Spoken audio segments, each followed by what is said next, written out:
और रही बात स्प्रिंग बोर्ड के कंटेंट की, तो कोई भी एग्जाम हो, अब देखो बाहर का माहौल आपको अलग मिल सकता है। ये तो मैं जो ऑनलाइन सुन रहे हैं उनको भी बोलना चाहूंगा कि अगर कोई बच्चे ऑनलाइन सुन रहे हैं या इन्होंने जिस बार इन्होंने प्री दिया है, कोई भी एग्जाम देते हैं, तो जो बच्चे सीरियस नहीं पढ़ते, अब सिलेक्शन तो लिमिटेड लोगों को होना है। जैसे प्री हुआ इस बार, अपने प्री का पेपर देखा होगा, तो 10,000 बच्चों का सिलेक्शन होना है फाइनली, तो बाकी बच्चे तो फेल ही होने हैं जो सीरियस नहीं है। अब जो बच्चे सीरियस नहीं है वो ब्लेम किसको करेंगे लास्ट में? कोचिंग। ठीक है, कोचिंग वालों ने पढ़ाया नहीं। और कोचिंग वालों ने कैसे नहीं पढ़ाया? आपके सामने नोट्स, तो नोट्स में से कुछ आया ही नहीं। ये माहौल बनाएंगे कि नोट्स में से तो कुछ आता ही नहीं है। कैसे नहीं आता है? नोट्स आपके सामने। मैं तो कहूं अभी जो प्री हुआ, अभी तो नोट्स भी अपडेट नहीं हुए, पुराने नोट्स चल रहे हैं ना अभी तो अपने। ऐसा नहीं आज कल प्री हुआ आज नोट्स में ऐड कर दिया, बाहर मिल रहे हैं नोट्स, या कोई भी पुराने क्लासरूम के नोट्स ले, कोई भी बंदा आप बीच में या जिसने भी प्री दिया, मैं ऑनलाइन वालों से बोलना चाहता हूँ, आप कभी भी आ जाओ स्प्रिंग बोर्ड, कभी भी आ जाना, और 7 बजे बाद बोल देना कि भाई मेरे से ही बात कर लेना कि भाई रोहित को बुलाओ, आप सारे नोट्स लेके आ जाना।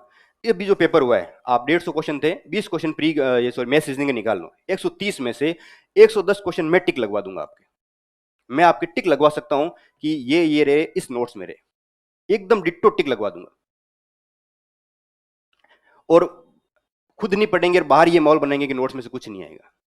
मेरे को तो, और जो स्प्रिंग बोर्ड की जो करंट वाली मैगजीन है, वो मैंने अभी बोला भी है, बात हुई, टेलीग्राम पे और डलवा रहे हैं अभी तो भाई, क्योंकि इस प्रकार माहौल ज्यादा बनाया तो लोगों को लग रहा है कि भाई आते हैं नहीं आते, तो हमने तो विद प्रूफ अभी टेलीग्राम पे वो पीडीएफ बनाई है कि कौन से पेज पे लिखा हुआ है, कौन से नोट्स के कौन से पेज पे कौन सी टेस्ट सीरीज में ये क्वेश्चन आया हुआ है।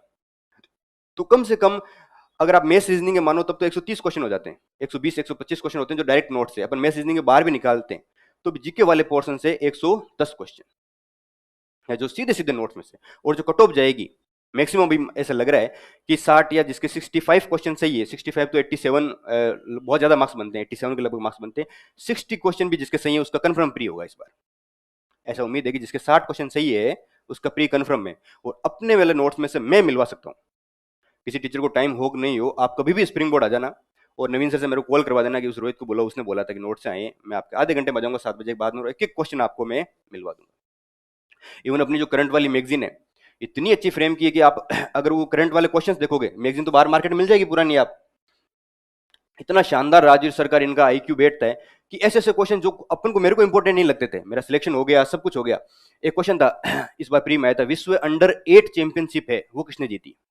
विश्व अंडर 8 चैंपियनशिप शतरंज की, एक क्वेश्चन था, बहुत मुश्किल क्वेश्चन था, ये नवंबर की मैगजीन में। और जब ये मैंने मैगजीन पढ़ी थी भाई, अपन वापस जो है ये कोई गलती तो नहीं होगी, तो मैगजीन वगैरह पढ़ते हैं भाई, हमको दे देते हैं कि आप पढ़ के देख लो एक बार, कोई गलती तो नहीं इसमें, तो हम पढ़ रहे थे, तो मैं उनको बोल रहा था, मैंने कहा ये ऐसे फैक्ट्स क्यों डाल रहे हो भाई? प्रज्ञानंद है, आप प्रज्ञानंद का नाम सुना होगा शतरंज में, वो पूछ लेंगे, गुकेश इसको पूछ लेंगे, ये विश्व अंडर 8 कौन पूछता है टाबरों को? अंडर 8 मतलब 8 साल तक कौन चैंपियन बना? मैंने कहा ऐसा क्वेश्चन नहीं पूछेंगे, आप मत डाला करो। तो राजू से उसी टाइम कि नहीं, आरपीसी का ये पैटर्न रहा है कि करंट में वो जो लगता है वो नहीं पूछेंगे, जो नहीं लग रहा है वो पूछेंगे, और ये ऐसे इस प्रकार के क्वेश्चन आएंगे। और वही क्वेश्चन सेम आया है कि विश्व अंडर 8 चैंपियनशिप किसने जीती, उसमें दिवितु करके कोई ऑप्शन है, वो सीधा सीधा लिखा हुआ है। उपचुनाव हुए थे अभी, उपचुनाव वाला क्वेश्चन था, तो उपचुनाव में इतने सारे फैक्ट्स लिखे सर ने उस करंट वाली मैगजीन में, उसमें भी मैंने कहा सर ऐसे कौन पूछेगा कि कितने डाक पत्र से हुए हैं, कितने डाक पत्र से नहीं हुए हैं, और वो फैक्ट्स भी डाला हुआ है। सर ने कहा नहीं, इस प्रकार के प्रश्न पूछ रहे हैं, और वो क्वेश्चन सीधा सीधा आया, सीधा सीधा आया। और एक और क्वेश्चन था, लद्दाख में कोई वो दूरबीन स्थापित की थी, उसमें सर ने पूरी उसकी स्टेटमेंट लिखे थे, कितने मीटर है कितने क्या, और एज इट इज क्वेश्चन वो। इन सब में मैंने सर को टोका है, मैंने कहा सर इस प्रकार के फैक्ट्स नहीं आते हैं, लेकिन नहीं, तब मुझे फिर विश्वास होता है कि नहीं यार, यहाँ के टीचर से अपन कभी भी जीत नहीं सकते, इनका जो आईक्यू बैठेगा ना वो बहुत तेज है, बहुत। आप उसमें, और ये मैं झूठ नहीं बोल रहा हूँ, मैं अभी ऑनलाइन बोल रहा हूँ, ये आपके सामने रिकॉर्डेड बात है, आप ये क्वेश्चंस बोल रहा हूँ इनके, आप मैगजीन्स में मैं ढूंढवा दूंगा आपको सारे question as it is. Current के सिर्फ 2 क्वेश्चन थे, एक कोई आईएमएफ का कोई क्वेश्चन था, बहुत अजीब सा क्वेश्चन था, एक और क्वेश्चन था, वो 2 क्वेश्चन अपने नोट्स में से जो करंट की मैगजीन में से नहीं थे, बाकी एज इट इज 20 क्वेश्चन तो एज इट इज थे उसमें, डिट्टो। तब मुझे लगता है कि यार, फिर लोग ऐसे बोल देते हैं कि यार नोट्स में से नहीं आ रहा, मैंने कहा पढ़े ही नहीं है, ट्रेंड क्या चल रहा है बताऊं, आप भी कोचिंग करोगे सब कुछ करोगे, जैसे ही आप महीना भर अच्छे से पढ़ोगे उसके बाद में एकदम फ्री हो जाओगे, वैकेंसी आएगी 3 महीने में आप प्री करने की कोशिश करोगे, मर जाए तो 3 महीने में प्री नहीं हो, कैसे हो सकता है? आप 18 महीने की तैयारी, आजकल जिस प्रकार से पेपर आ रहा है वो पेपर की डिमांड है आपकी 1.5 साल की तैयारी, और बच्चे उसको 3 महीने में कवर करने की कोशिश करते हैं। 3 महीने में आप कैसे पढ़ पाओगे? आप 3 महीने में पुराने फैक्ट्स पढ़ोगे, जो स्टैटिक सब्जेक्ट है, ज्योग्राफी हिस्ट्री, वो पढ़ोगे या करंट पढ़ोगे? 3 महीने होते हैं कि आप उसमें करंट, इकोनॉमिक, सर्वे, ये चीजें पढ़ लो। पुराने तो आपने 18 महीने में कर लिए, फिर आप करंट अच्छे से पढ़ नहीं पाते हो ना, आप 3 महीने में पुराने इतने सब्जेक्ट कवर कर पाते हो, फिर बोलते हो नोट्स में से कुछ आया नहीं। क्लास में आप कंसंट्रेट रहते नहीं हो, क्लास में कंसंट्रेट नहीं रहोगे तो आपको उसका भाव समझ में नहीं आएगा। एक क्वेश्चन आया था इस बार इसी प्री में कि जीएसटी में जो इनपुट क्रेडिट सिस्टम है उससे क्या फायदा होता है। अब वो आप क्लास लोगे, सर की 2 घंटे की जीएसटी क्लास, तभी समझ में आएगा कि वो कैसे दोहरे कराधान को रोकता है। क्लास लोगे तभी समझ में आएगा वो। केवल नोट से अगर आप चाहते हो कि मैं नोट्स 3,000 के पढ़ लूं, तो फिर तो पागल है जो लोग 1.5 लाख रुपए दे रहे हैं यहाँ पे, भाई 1,15,000 या जो भी फीस वो दे रहे हैं अगर नोट से ही, तो उस हर एक नोट्स के लाइन जो सर लिखवाते हैं, आप 2 घंटे क्लास चलती है यहाँ पे, 2 घंटे में 4 पेज लिखवाते हैं मुश्किल से, बहुत हाईएस्ट बता दी 4 पेज। 2 घंटे की क्लास का निचोड़ कितना है? 4 पेज। तो 4 पेज के पीछे 2 घंटे की क्लास है, और जब तक आप उसको नहीं समझोगे तो वो चार आपको कभी वो कॉन्सेप्ट समझ में नहीं आएगा, और फिर आप पेपर में ये करोगे, फिर अगर थोड़ा सा भी लैंग्वेज चेंज होगी तो आपको लगेगा ये तो नोट्स में ही नहीं। अरे नोट्स में सब था, आप क्लास में कंसंट्रेट नहीं थे, नोट्स याद ही नहीं किए, तो कहां से नंबर नहीं। तो इस बात का विशेष ध्यान रखें। और ऑनलाइन वालों से ये मैं सबसे, जिन्होंने भी प्री दिया है अपने स्प्रिंग बोर्ड से, जिनको भी ऐसा लग रहा है कि नोट से क्वेश्चन नहीं आए, वो मेरे से कभी भी 7 बजे के बाद स्प्रिंग बोर्ड में मिलने में, आपको नोट्स भी लाने की जरूरत नहीं है, नोट्स मैं स्प्रिंग बोर्ड के लाऊंगा और मैं बता दूंगा कि कहां से क्या क्या आया है, एज इट इज बता दूंगा, कौन सी प्री से, कौन से क्या से, कौन से पेपर से कौन सा क्वेश्चन आया। और ये तो मैं पेपर देखा था, वाकई अचंबा हो गया कि जो मैंने डिस्कस किया सर से कि सर ये तो आ ही नहीं सकता, आप क्यों डाल रहे हो, वो राजवीर सर ने कि नहीं ये देखना इस प्रकार के क्वेश्चन आएंगे, और इस प्रकार के क्वेश्चन आए थे, और फिर अपन कैसे डाउट कर सकते हैं। तो ये मैं आपको बताऊंगा कि यहाँ के जो नोट्स है, जितनी भी कट ऑफ जाएगी, देखो सारे क्वेश्चन नोट से कभी भी नहीं आ सकते, सारे क्वेश्चन कोई भी किताब पढ़ लो कहीं से भी नहीं आ सकते, आप कितना भी पढ़ लो, हर पेपर में चाहे हम नोट्स कितना ही अपडेट कर दें, कितना ही बड़े कर दें, लेकिन कैसा भी एग्जाम हो, 10-15 क्वेश्चन कभी भी हो, हमेशा नोट से बाहर आएंगे, आरपीसी हमेशा ऐसे नए फैक्ट्स अपन को देगी।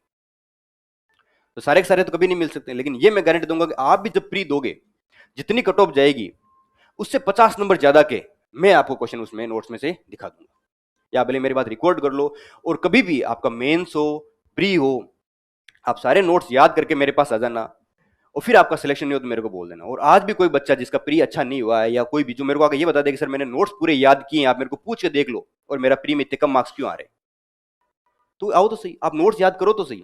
और लोग बोलते हैं कि एक और नया माहौल चल रहा है कि किताबें पढ़नी चाहिए, तो बिल्कुल किताबें पढ़नी चाहिए। तो और किताबें, ये तो सब मैं आपको बात इसलिए बता रहा हूँ कि आप नया फेज है आपका, तो आपको किस प्रकार पढ़ना है, तो किताबें पढ़नी चाहिए, लेकिन किताबें कब पढ़ें? जब एक बार आपको नोट्स तो याद हो जाए कम से कम। एक 500 पेज की किताब या 300 पेज की किताब है, तो उससे पहले आप 100 पेज नोट्स तो याद कर लो, नोट्स याद कर लो, कॉन्सेप्ट समझ में आ जाए, फिर आप किताब पढ़ो, कौन मना कर रहा है।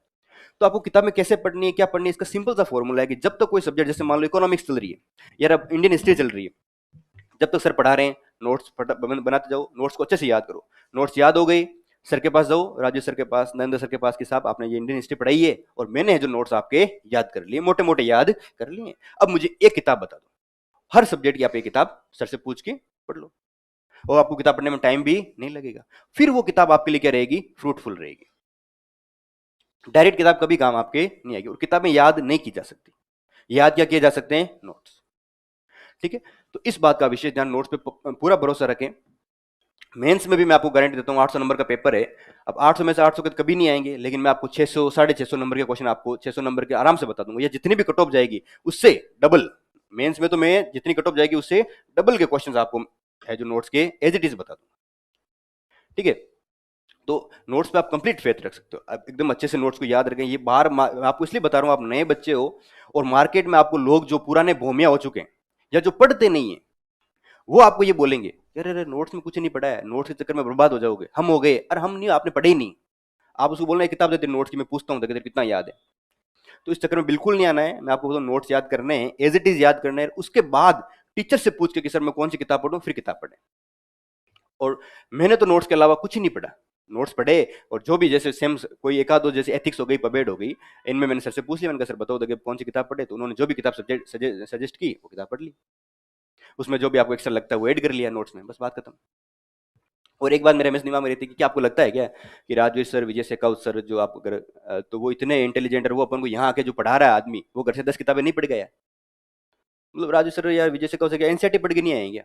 आपको लगता है एनसीईआरटी नहीं पढ़ गए या 10 किताबें पढ़ के नहीं आए, ऐसी थोड़ी उठ के आ गए। और आपको ऐसा लगता है कि अपन उनसे होशियार है कि जो बातें 10 बार उन्होंने 10 किताबें पढ़ी और अपन पढ़ के उनमें से नई लाइन निकाल देंगे। मेरा तो ये सिंपल सा मानना था कि भाई ये पढ़ के आएंगे, फीस इनको दी तो ये पढ़ गया वो किताबें, ये पढ़ गया हो, यहाँ के जो टीचर आएगा वो पढ़ के आएगा, मैं क्यों पढ़ गया हूँ, ये पढ़ के आएगा और उसमें जो अच्छी अच्छी बातें वो लिखाएगा।